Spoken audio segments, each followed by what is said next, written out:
శ్రీకృష్ణ పరబ్రహ్మణే నమః. శ్రీ గురుభ్యో నమః.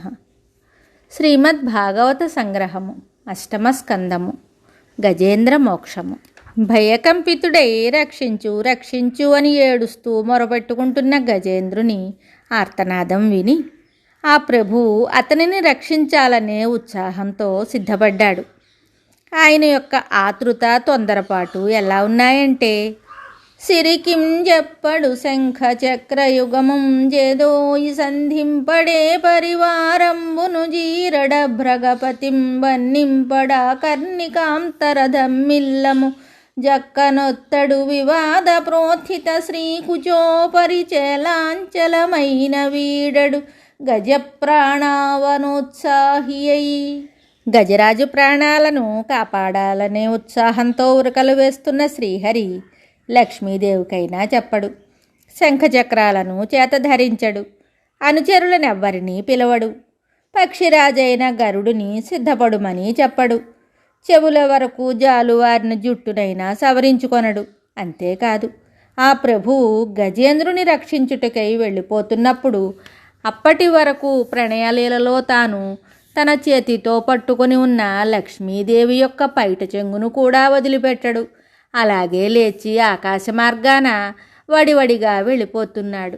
అప్పుడు ఏం జరిగిందంటే, తన వెంటన్ సిరిలచ్చి వెంటన బరోధవ్రాతముందాని వెన్కను భక్షీంద్రుడు వాని పొంతను ధను కౌమోదకీ శంఖ చక్ర నికాయంబును నారదుండు ధ్వజనీకాంతుండురా వచ్చి రొయ్యన వైకుంఠపురంబునం గలుగువారా బాలగోపాలమున్.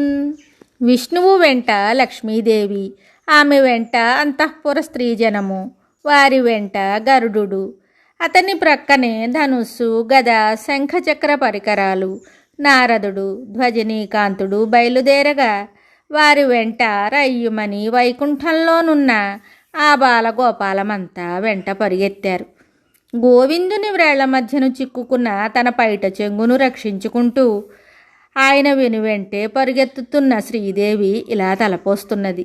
స్వామి ఇంత తొందరగా ఎక్కడికి వెళుతున్నాడో చెప్పనేలేదే.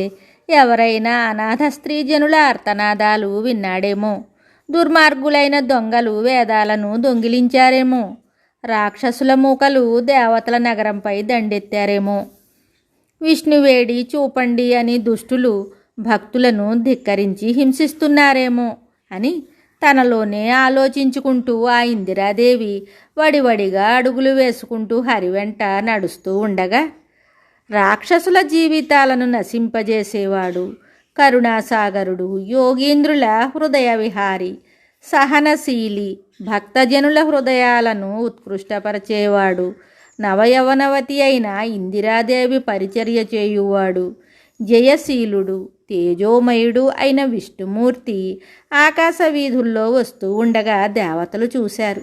అంతేకాదు, ఆయన వెనువెంటనే వడివడిగా వస్తున్న వారిని కూడా చూసి ఇలా అనుకుంటున్నారు. గజరాజు దురవస్థను తొలగించటానికి వెళ్తున్న విష్ణువును చూసి, అదిగో మహనీయుడైన మహావిష్ణువు వస్తున్నాడు. ఆయన వెనువెంటనే వెళుతున్న మహాలక్ష్మిని చూశారా? అదిగో శంఖధ్వని, అల్లదే సుదర్శన చక్రము, అదిగో గరుత్మంతుడు కూడా వస్తున్నాడు చూడండి. ఆహా, ఏమి దర్శనము! ఓం నమో నారాయణాయ అని దేవతలు ప్రణామాలు చేశారు. కానీ కరిరాజును కాపాడాలనే తొందరలో ఉన్న శ్రీహరి దేవతల ప్రణతులను గమనించకుండా మనోవేగంతో పోయి జ్యోతిర్మండలం దాటి కరిమకరి పోరాడుతున్న జలాశయం వద్దకు చేరి గజేంద్రుని దుస్థితిని గమనించి, కరుణాసాగరుడైన శ్రీహరి మకరిని ఖండించటానికి తన చక్రాన్ని పంపించాడు. ఆ చక్రము ఎలాంటిది? సాధుజనులను రక్షించేది, భూమండలాన్ని కంపింపజేసే వేగము గలది, తన నుండి వెలువడే అగ్నికణాలతో ఆకాశాన్ని చుట్టివేయగలది, పెక్కు బ్రహ్మాండ భాండాలను కాంతిపుంజాలతో నింపివేయగలది, తిరుగులేనట్టిదీను. ఆ సుదర్శన చక్రము పోయి పర్వతంలాంటి మేను కలిగి ఉన్న మకరి తలను త్రుంచివేసింది. మొసలి పట్టు నుండి ముక్తుడైన గజేంద్రుడు కాలు కదిపాడు. సంసార బంధం నుండి విడివడిన సన్యాసి వలె మబ్బులు తొలగిన చంద్రుని వలె నిశ్చల చిత్తుడై ఆడు ఏనుగులు తొండాలతో నీరు పోయగా నిర్మలుడై ఆనందంగా కనిపించసాగాడు. శ్రీహరి పాంచజన్య శంఖాన్ని ఊదగానే దేవతలు జయ జయధ్వానాలు చేస్తూ పుష్పవృష్టి కురిపించారు. విష్ణుమూర్తి చెయ్యి చాచి గజేంద్రునికి అందించి మడుగు నుంచి వెలికి లాగాడు. గజరాజు యొక్క వెన్ను తట్టి ఒళ్ళు నిమిరాడు. స్వామి హస్తస్పర్శతో హస్తి యొక్క సర్వబాధలు సమసిపోయాయి. ఆనందంతో మేను పులకరించగా తొండాన్నెత్తి ఘీంకరించింది. తన కృతజ్ఞతను తెలుపుకున్నాడు గజేంద్రుడు. అతని అజ్ఞానం నశించింది. తరువాత అతడు విష్ణు సారూప్యాన్ని పొందాడు. అతడు వెనుకటి జన్మలో పాండ్యదేశానికి రాజైన ఇంద్రద్యుమ్నుడు. ఆ రాజు ధర్మవర్తనుడు, విష్ణుభక్తుడు, తపోధనుడు. పూర్వకర్మవశాత్తు ఆ రాజు అగస్త్య ఋషి ఆగ్రహానికి అకారణంగా గురయ్యి ఏనుగై పుట్టాడు.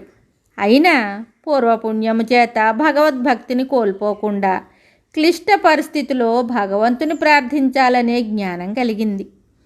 భగవంతుని స్పర్శచే అతని పాపము శాపము తొలగిపోయి విష్ణు రూపం వచ్చి వైకుంఠానికి వెళ్ళిపోయాడు. చనిపోయిన మకర శరీరం నుండి ఒక దివ్య పురుషుడు వచ్చాడు. అతడు హూహు అనే గంధర్వుడు. అతడు పూర్వజన్మలో భార్యలతో సహా ఇదే సరస్సులో జలక్రీడలు ఆడుతున్నాడు. ఆ సరస్సు అడుగున నిల్చొని దేవల మహర్షి తపస్సు చేసుకొనడం చూసి గంధర్వునకు ఒక తుంటరి ఆలోచన వచ్చి అతని కాలి బొటన వ్రేలు లాగాడు. మహర్షికి ధ్యానభంగము కాగా, నీవు ఈ నీటిలోనే మొసలివై పడి ఉందువుగాక అని గంధర్వుని శపించాడు. గంధర్వుడు తెలివి తెచ్చుకుని మన్నింపుమని ప్రార్థించగా, మొసలివై నీవు శాపగ్రస్తుడైన ఒక గజేంద్రుని పట్టుకున్నప్పుడు, విష్ణు చక్రము వచ్చి నిన్ను సంహరించినప్పుడు నీ పూర్వరూపము వస్తుందిలే అని అనుగ్రహించాడు. గంధర్వుడు ఆ విధంగా శాప విముక్తుడై శ్రీహరిని స్తుతించి వెళ్ళిపోయాడు. తరువాత శ్రీహరి శ్రీదేవి వంక చిలిపిగా చూస్తూ ఇలా పరిహాసమాడాడు. ఓ బాల, నీ పైట చెంగును విడవకుండా ఆకాశ మార్గాన విలాసంగా వెళ్ళిపోతున్న నా వెంట పరిగెట్టుకుంటూ వస్తున్నప్పుడు నీవు నా గురించి ఏమనుకున్నావో కదా. పద్మముఖి అని పలికిన ముకుందునితో అరవింద మందిర అయిన ఆ ఇందిరాదేవి మందస్మిత వదనారవిందయ్య ఇలా అంది. ఏం చేసేది స్వామి, మీ పాదాలను అనుసరించటమే కదా నా కర్తవ్యం. మరి మీరు ముందు పరిగెత్తుతుంటే మీ వెంట రాకుండా ఉండగలనా నేను అన్నది. ఓ దీనపరాధీన దేవదేవ మహేశ, దీనుల యొక్క మొరాలకించడానికి, దీనులను రక్షించడానికి, వారి స్తుతులను పొందడానికి నీకే తగియున్నది స్వామి అనగా మహావిష్ణువు సంతోషించి మహాలక్ష్మిని ప్రేమగా దగ్గరకు చేర్చుకుని అందరినీ ఇలా ఆశీర్వదించాడు. ఈ గజేంద్రుని గాథను ప్రతిరోజు చదివేవారికి సుఖ సంతోషాలు, నా యొక్క రక్షణ, చివరకు మోక్షము లభిస్తాయి అని చెప్పి నిష్క్రమించాడు. రాజా, ఈ ఉదంతము చతుర్థ మన్వంతరంలో జరిగింది. ఈ మన్వంతరంలో విష్ణువు హరిమేధునకు, హరిణికి శ్రీహరి అయి జన్మించి గజరాజుని రక్షించాడు. మిగతా కథ తరువాయి భాగంలో తెలుసుకుందాము. శుభం.